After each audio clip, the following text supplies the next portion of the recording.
सिर्फ 4 आ पाए हैं अभी तक। क्या हम इंतजार करें थोड़ा सा, 2-3 मिनट? हाँ हाँ ठीक है। अच्छा हाँ मैम 2-3 मिनट करते हैं। हाँ जी जी। देवांश बोल रहे हैं? नहीं मैम जय। जय, हाँ देवांश नहीं दिख रहा है अभी। ठीक है, रिकॉर्ड हो रहा है। मैम देवांश का आईडी हिंदी नहीं है। अच्छा नहीं है, ओके ओके। नहीं। अच्छा ठीक है ठीक है। तो आज का हमारा ये सत्र है, ये लेक्चर, आपका पेपर है ID2 राष्ट्रीय कविता। मैं धीरे धीरे बात शुरू कर रही हूँ बच्चों, लोग जुड़ते जाएंगे लोग। ठीक है। आप लोगों के पास पेन पेपर होना चाहिए कुछ पॉइंट्स नोट करने के लिए। जी मैम है। आप ये बिल्कुल मान के चलिए कि आप क्लास में बैठे हुए हैं और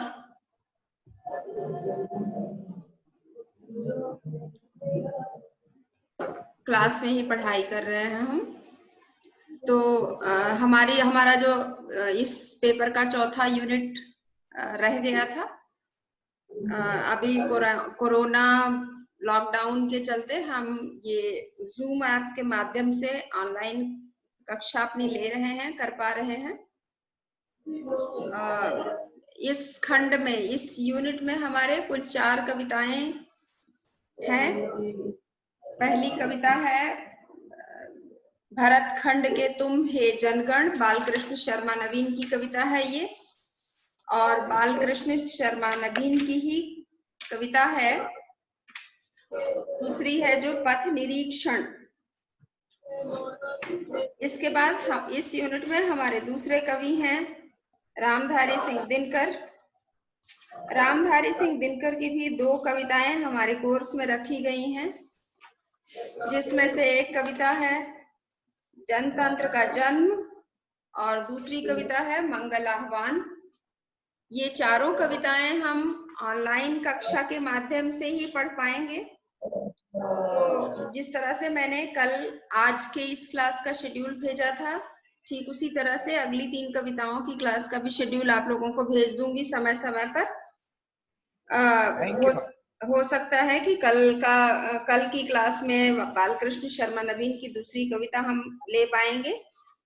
शेड्यूल जैसे ही फिक्स हो जाएगा जूम ऐप पे, मैं आप लोगों को लिंक भेज दूंगी।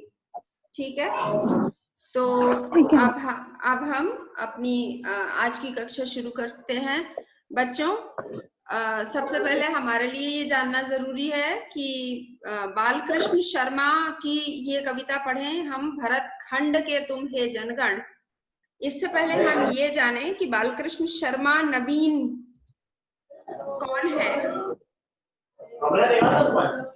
इनका थोड़ा सा परिचय होना आवश्यक है।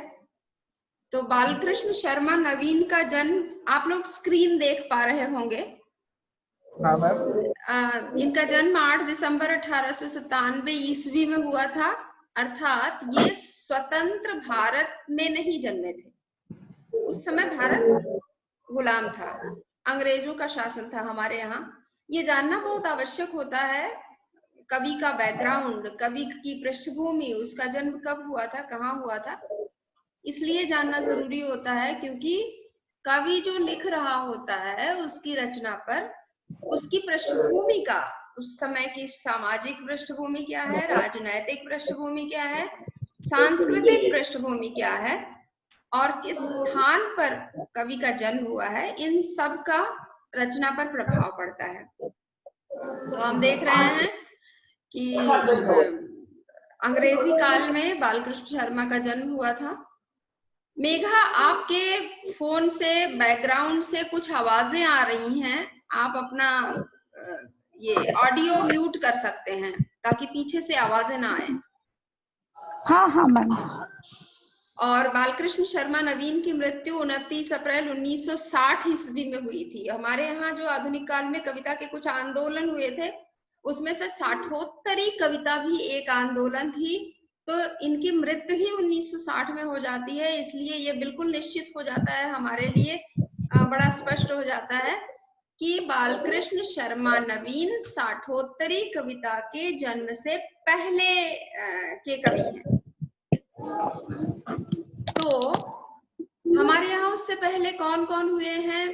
एक कुछ ऐसे साहित्यकार जिनका प्रभाव हिंदी साहित्य पर रहा है। तो सबसे पहले आधुनिक काल की जब हम बात करते हैं तो नाम आता है भारतेंदु हरिश्चंद्र का। भारतेंदु हरिश्चंद्र आधुनिक काल के पहले ऐसे साहित्यकार हैं खड़ी बोली के, जिनका प्रभाव, जिनकी बातों का, जिनकी रचनाओं का प्रभाव उस काल के दूसरे साहित्यकारों पर भी पड़ा। उसके बाद के साहित्यकार हैं, विचारक हैं महावीर प्रसाद द्विवेदी, पंडित महावीर प्रसाद द्विवेदी। पंडित महावीर प्रसाद द्विवेदी का महत्व इसलिए थोड़ा अधिक है क्योंकि उन्होंने हिंदी साहित्य को में खड़ी बोली को जो आयाम दिया वो उनसे पहले उसे नहीं मिल पाया था। ये सिर्फ मैं भूमिका के लिए बता रही हूँ, जानना आवश्यक है क्योंकि इस कवि की जो रचना हम पढ़ने जा रहे हैं उसकी भाषा भी हमें देखनी होगी। तो महावीर प्रसाद द्विवेदी ने जो हिंदी की खड़ी बोली को परिष्कृत किया, परिनिष्ठित किया, उसे एक तरह से उस समय के साहित्यकारों को अपनी रचनाओं से, अपने निबंधों के माध्यम से प्रेरित किया शुद्ध खड़ी बोली लिखने के लिए। उसका प्रभाव बालकृष्ण शर्मा नवीन की कविताओं पर भी देखा जा सकता है। बालकृष्ण शर्मा नवीन की कुछ मुख्य रचनाओं के नाम हैं अपलक, क्वासी, उर्मिला, कुमकुम, रश्मि रेखा। इन्होंने ये अपनी सारी रचनाएं कुछ ब्रज भाषा में की हैं, कुछ खड़ी बोली में की हैं और इन्हें संस्कृत का भी अच्छा ज्ञान था।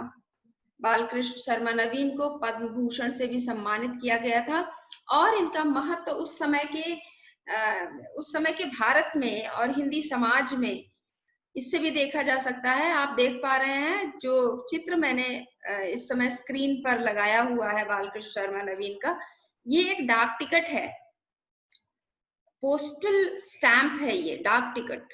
और डाक टिकट किसी भी लेखक, कवि या व्यक्तित्व पर यूं ही नहीं जारी किया जाता है, उसके महत्व को देखते हुए, उसके योगदानों को देखते हुए जारी किया जाता है।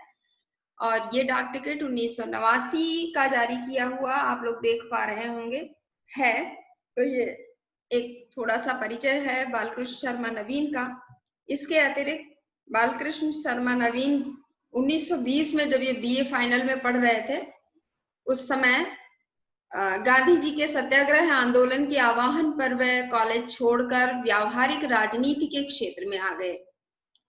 29 अप्रैल 1960 को अपने मृत्यु पर्यंत वे देश की व्यावहारिक राजनीति से बराबर सक्रिय रूप से संबद्ध रहे। उत्तर प्रदेश के वरिष्ठ नेताओं में से एक थे वे, कानपुर के अगुआ थे और महत्वपूर्ण ये बात है कि वो भारतीय संविधान निर्मात्री परिषद का जो गठन हुआ था बाबा साहब भीमराव अंबेडकर के नेतृत्व में, उसके सदस्य भी थे ये। और माना जाता है कि हिंदी भाषा को राजभाषा के रूप में स्वीकार कराने में भी उनका बहुत बड़ा योगदान रहा है। और 1952 से लेकर अपनी मृत्यु तक, मतलब कि 1960 में उनकी मृत्यु होती है, 52 से 60 तक 8 वर्ष वे भारतीय संसद के सदस्य भी रहे हैं। और 1955 ईस्वी में स्थापित राजभाषा आयोग के सदस्य के रूप में भी उन्होंने महत्वपूर्ण कार्य किया। अब आप देखिए, राजभाषा की बात बार बार आ रही है। भारत का संविधान लागू हुआ 1950 में और 14 सितंबर 1949 में ही हिंदी को राजभाषा के रूप में घोषित किया गया। भारतीय संविधान के आर्टिकल 343 से 351 में हिंदी और राजभाषा और राष्ट्रभाषा के संबंध में और अधिक जानकारी आप ले सकते हैं। तो 1955 में राजभाषा आयोग का गठन होता है, ये देखने के लिए कि राजभाषा को बढ़ावा किस प्रकार दिया जाए। तो इस राजभाषा के आयोग के सदस्य के रूप में भी उन्होंने महत्वपूर्ण काम किया। अच्छा चारवी, आपको मेरी आवाज नहीं आ रही है, तो आप ऐसा कीजिए, आप अपने मोबाइल का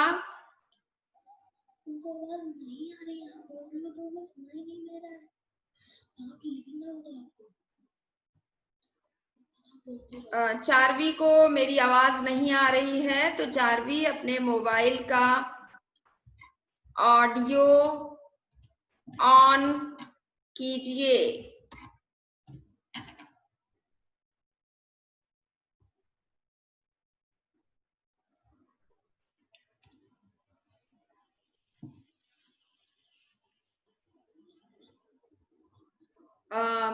ठीक है, तो अब हम आगे बढ़ते हैं। चारवी की एक समस्या थी, मैं उम्मीद करती हूँ कि चारवी को अब मेरी आवाज आ रही होगी।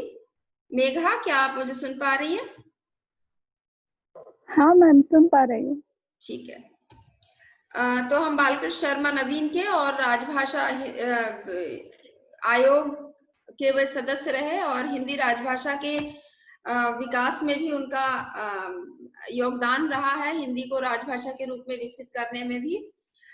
तो ये बालकृष्ण शर्मा नवीन के थोड़े से परिचय के बाद अब हम देखते हैं उनकी कविता भरत खंड के तुम हे जनगण।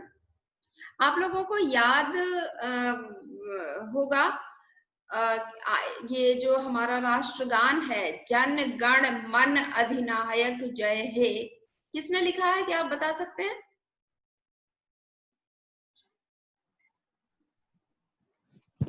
Rabindranath Tagore ma'am. Very good, Rabindranath Tagore ने भी उसमें जन गण मन शब्द का प्रयोग किया है ना?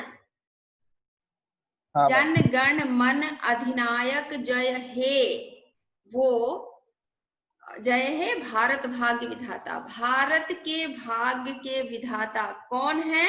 रविंद्रनाथ टैगोर द्वारा लिखे गए राष्ट्रगान के अनुसार भारत का जन, भारत का गण, गण का मतलब होता है समूह, यानी कि यूनियन जो है भारत, और इस पूरे यूनियन का मन। तो रविंद्रनाथ टैगोर अपने उस राष्ट्रगान के माध्यम से भारत के जन गण मन को संबोधित करते हुए ये कह रहे हैं कि तुम ही भारत के भाग्य विधाता हो। और हम ये राष्ट्रीय कविता पढ़ रहे हैं, राष्ट्रगान की बात कर रहे हैं। राष्ट्रीय कविता या राष्ट्रीय साहित्य किसी द्वारा भी लिखा गया हो, उन सब का जो मूल बिंदु होता है वो लगभग एक होता है। तो बिल्कुल रविंद्रनाथ टैगोर की तरह ही बालकृष्ण शर्मा नवीन कह रहे हैं, भरत खंड के तुम हे जनगण, किसे संबोधित कर रहे हैं? और आप देखिए शीर्षक जहां पे लिखा हुआ है वहां पे विस्मय चिन्ह, संबोधन है। ये भारत के जन जन को संबोधित करते हुए बालकृष्ण शर्मा नवीन कह रहे हैं इस पूरे भारत खंड। अब आप देखिए शीर्षक में भारत शब्द का प्रयोग नहीं किया गया है, कहा गया है भारत खंड के तुम हे जनगण। भारत खंड महत्वपूर्ण है, भारत देश का नाम भारत भरत के नाम पर पड़ा ऐसा माना जाता है। तो वो पूरा भूभाग जो भरत के नाम पर है वो कहा जा रहा है कि भरत खंड के तुम हे जनगण। भरत खंड के सभी भारतवासियों को संबोधित करते हुए बालकृष्ण शर्मा नवीन कह रहे हैं कि हे जनगण, हे पूरा देश, पूरा देश, एक एक जन को संबोधित करते हुए कह रहे हैं, चमक रहे हैं तव शोणित में इस भारत माता के रजकण, भरत खंड के तुम हे जनगण। ये आह्वान है भारत की जनता को बालकृष्ण शर्मा नवीन के द्वारा, क्योंकि इसी कविता में आगे की पंक्तियों में वो भारत के जन जन पर कुछ उत्तरदायित्व के निर्वाह का संकेत करने जा रहे हैं। तो इन दो पंक्तियों में वो कह रहे हैं, चमक रहे हैं तव शोणित में इस भारत माता के रज कण, रज मतलब धूल, अगर आप लिखना चाहें तो कुछ नए शब्दों के अर्थ आप लिख सकते हैं। भारत माता का ये जो रज कण है, यही रक्त बनकर हे भारत माता के जन जन, हे भारत माता के सपूत, तुम्हारी रक्त वाहिनियों में इसी भारत माता की धूल के कण रक्त बनकर प्रवाहित हो रहा है। इसलिए हे भारत माता के सपूतों, मैं तुम्हारा आह्वान करता हूँ। अब हम आगे देखते हैं कि आह्वान क्या करते हैं। मुझे लगता है यहाँ तक आप लोगों को मेरी बात स्पष्ट रूप से समझ में आ रही होगी। जय। हाँ मैम। अच्छा, हाँ मैम। तो मैं आगे चलती हूँ। हाँ मैम। कहता है अहंकार, मस्तिष्क, बुद्धि, मन, यह भवरूप और अभ्यंतर, कला, काव्य, इतिहास, पुरातन, ललित, कलित, कोमल गायन स्वर, तत्व, लक्ष्य, एकांत साधना, दर्शन, चिंतन, मनन, निरंतर, यह प्रपूर्ण संपत्ति तुम्हारी है, भारत की माटी का धन, भरत खंड के तुम्हारे जनगण। विद्यार्थियों, जब भी हम राष्ट्रीयता की बात करते हैं तो राष्ट्रीयता राष्ट्र की संस्कृति को अपने साथ लेकर चलती है, क्योंकि राष्ट्रीयता की पहचान होती है उस राष्ट्र की संस्कृति। तो कवि क्या कह रहा है? कवि इस पद में, ये जो अगली 4 पंक्तियां हम देखने जा रहे हैं, इसमें भारत की संस्कृति की बात कर रहा है। वो कह रहा है कि भारत की संस्कृति 2 भागों में बटी हुई है। एक तो संस्कृति का बाह्य पक्ष है और दूसरा उसका आंतरिक पक्ष है। बाह्य पक्ष जो होता है वो दिखता है, भौतिक चीजें, जैसे हमारी इमारतें हैं, हमारा स्थापत्य कला है, चित्रकला है, ललित कलाएं हैं, हमारे गीत हैं, संगीत है, हमारा इतिहास है, कविताएं हैं, ये सब हम देख सकते हैं, पढ़ सकते हैं। तो ये सारे बाह्य पक्ष के अंतर्गत आते हैं संस्कृति के।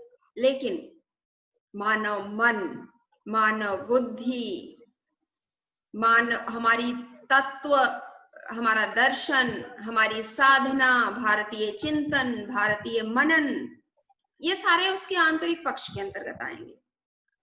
तो कवि कह रहा है कि हे भरत खंड के सपूतों, तुम्हारे पास भारत की माटी का धन है, और वो धन किस प्रकार है?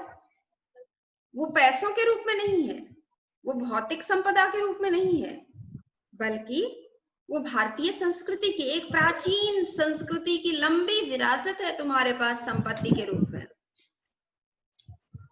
तो क्या है ये हमारी संपत्ति? हमारी संस्कृति है, और संस्कृति के दोनों पक्ष हैं। तो वो पक्ष क्या है?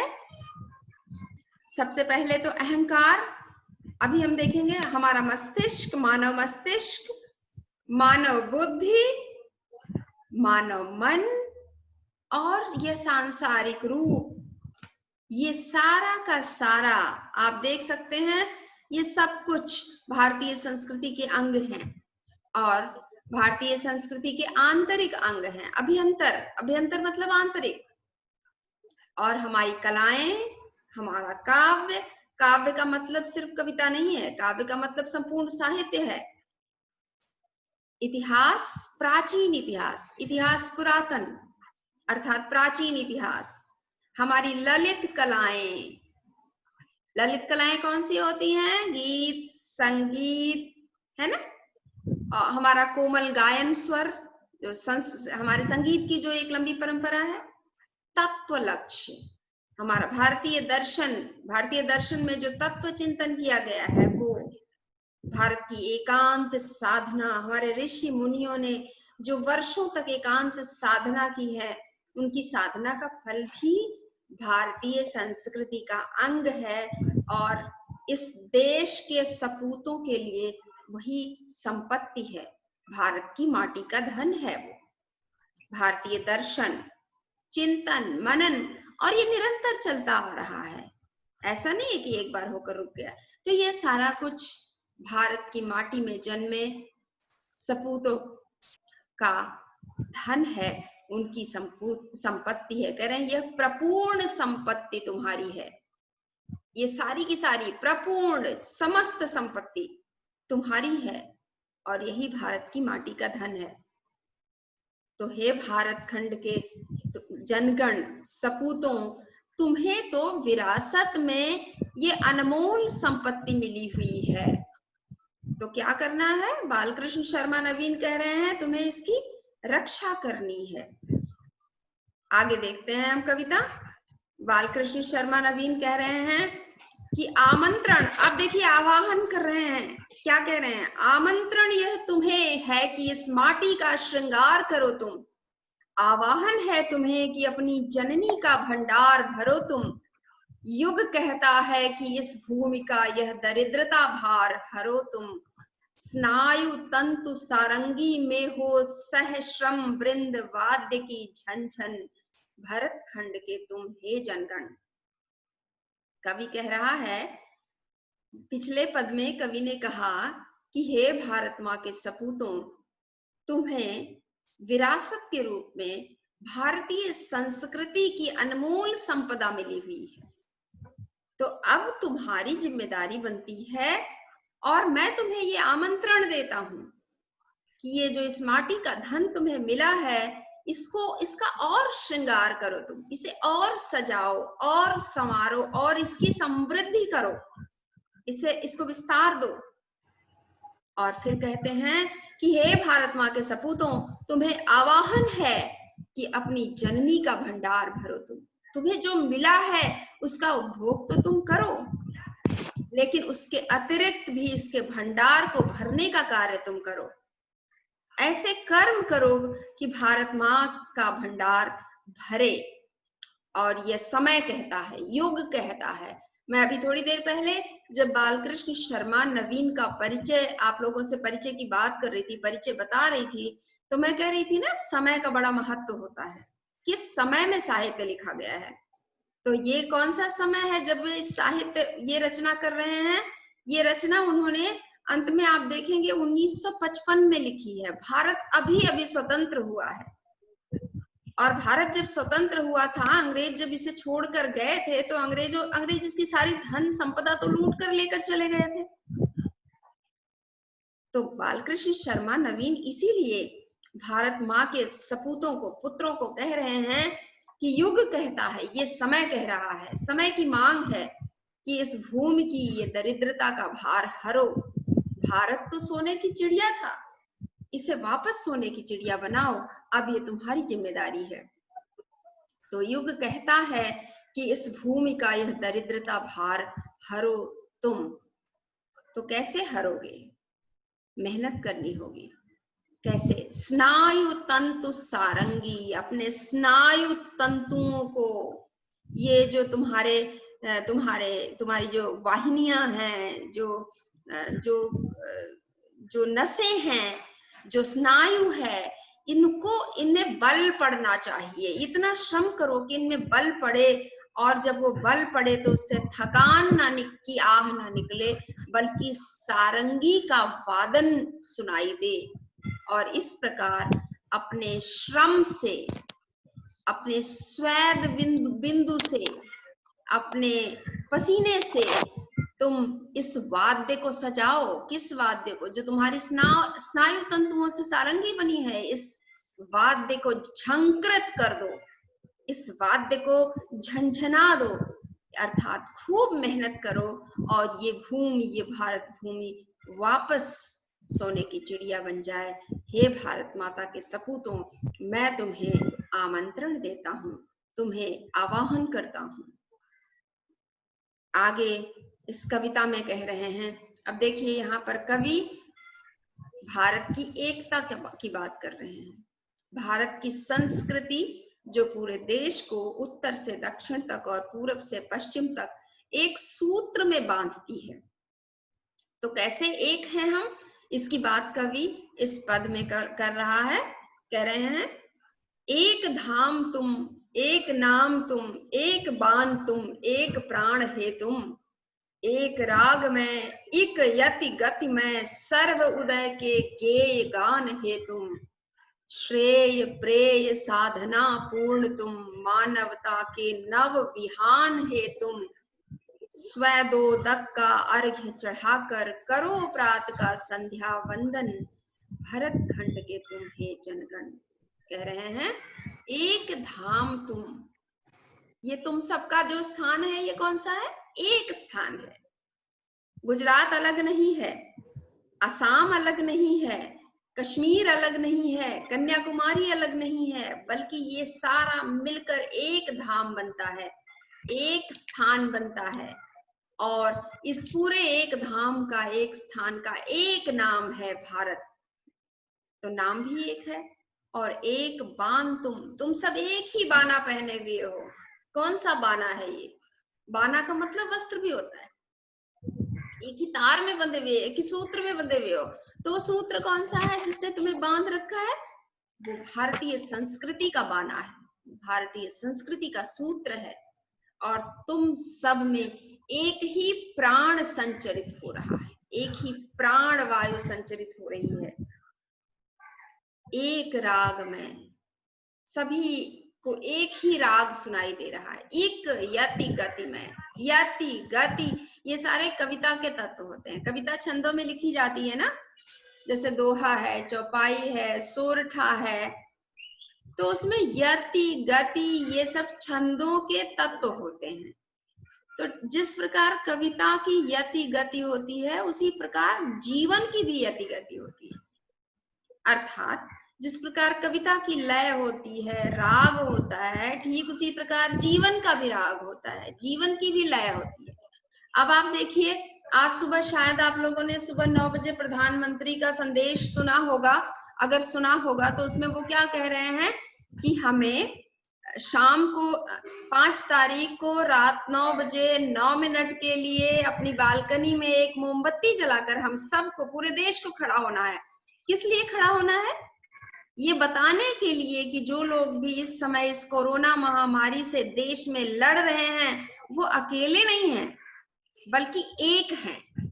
अर्थात पूरे देश की एकता को हम प्रकट करेंगे, प्रस्तुत करेंगे उस मोमबत्ती की लौ के माध्यम से। तो ये देश को एक सूत्र में बांधने का और एकता प्रकट करने का एक प्रयास है। तो इस तरह से हम सबका एक राग है, हम सब एक हैं, कोई अलग नहीं है, कोई अकेला नहीं है। और फिर कवि कह रहा है, सर्व उदय के गेय गान है तुम। सर्वोदय, महात्मा गांधी बात करते हैं सर्वोदय की। अभी बालकृष्ण शर्मा नवीन का परिचय बताते हुए मैंने बताया था, महात्मा गांधी के राजनैतिक विचारों से प्रेरित होकर उन्होंने अपनी पढ़ाई छोड़ दी थी और उनके सत्याग्रह आंदोलन में शामिल हुए थे। महात्मा गांधी के विचारों का बालकृष्ण शर्मा नवीन पर बड़ा प्रभाव पड़ा। तो सर्वोदय की बात करते हैं महात्मा गांधी, सबका उदय होना चाहिए। बालकृष्ण शर्मा नवीन भी इस कविता में सर्व उदय की बात कर रहे हैं, सभी का उदय हो। और सभी का उदय कैसे होगा? जब भारत का हर सपूत उठ खड़ा होगा भारत माता को धन धान्य से भरने के लिए। तो ये वो जो एक गान, एक संगीत निकलना चाहिए, वो सब तरफ से, सब जगह से निकलना चाहिए। और वो गान कौन गाएगा? तुम, हे भारत माता के जनगण, तुम ही माध्यम बनोगे सर्वोदय के। श्रेय प्रेय साधना पूर्ण तुम। और ये महान कार्य, ये जो श्रेय है, ये साधना जो है, ये तुम्हें ही करनी है। तुम ही इसे उस श्रेय प्रेय और साधना से पूर्ण करोगे। और फिर भारत माता का एक नया, भारत माता के लिए एक नई सुबह का उदय होगा। कह रहे हैं, मानवता के नव विहान है तुम इस मानवता के नए सवेरे बनोगे। विहान मतलब सुबह, सवेरा, नई सुबह ले आओगे तुम। क्यों? क्योंकि भारत माँ इस समय दुखी है। और इसीलिए तो कवि कह रहा है युग तुम्हें पुकार रहा है, युग तुम्हारा आह्वान कर रहा है कि तुम अपने श्रम से भारत माँ का भंडार भरो और इस देश में एक नई सुबह लेकर आओ। और ये नई सुबह कैसे आ सकेगी? अगली पंक्ति देखिए ध्यान से।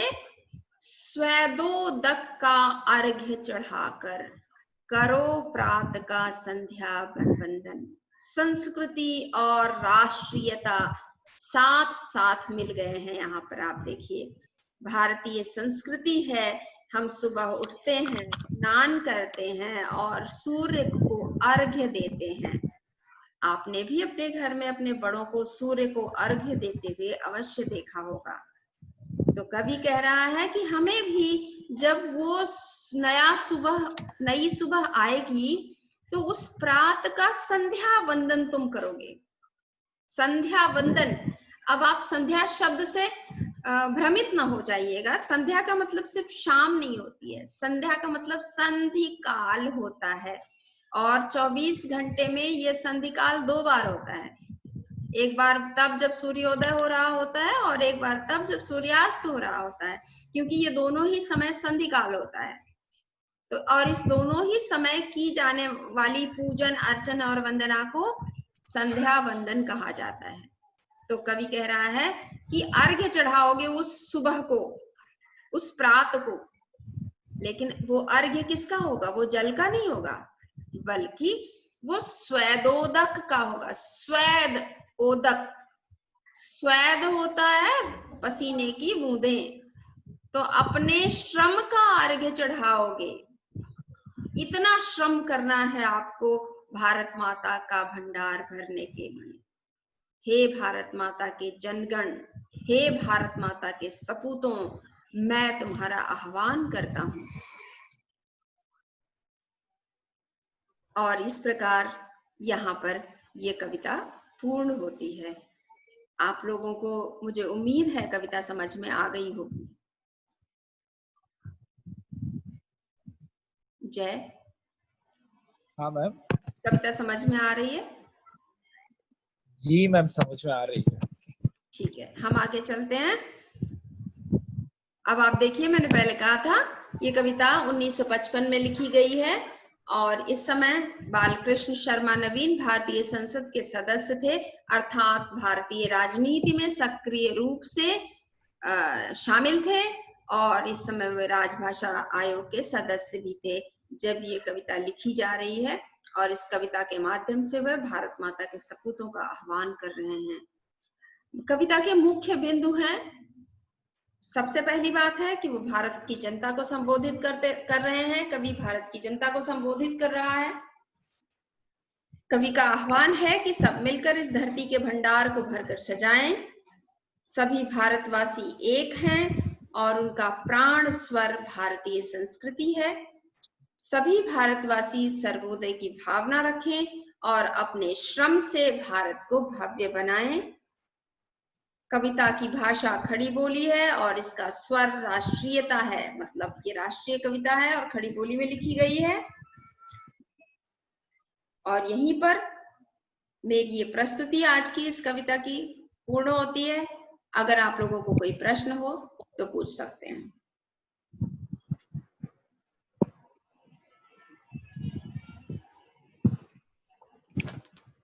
किसी को कोई प्रश्न है? जी नहीं मैम। नहीं मैम। नहीं है? मुझे स्पष्ट रूप से कविता समझ में आ गई। हाँ मैम। ठीक है, तो आप सभी अपना अनुभव मुझसे जरूर साझा कीजिएगा और अगली कविता का शेड्यूल जैसे ही मैं बना पाऊंगी जूम ऐप पे, मैं आप लोगों को लिंक भेज दूंगी। हो सकता है कल शाम को हम वापस मिल सकें इस माध्यम से, जूम ऐप के माध्यम से। तो तब तक के लिए आज की कक्षा यही समाप्त होती है। नमस्कार। Thank you ma'am. Thank you ma'am. Okay, bye.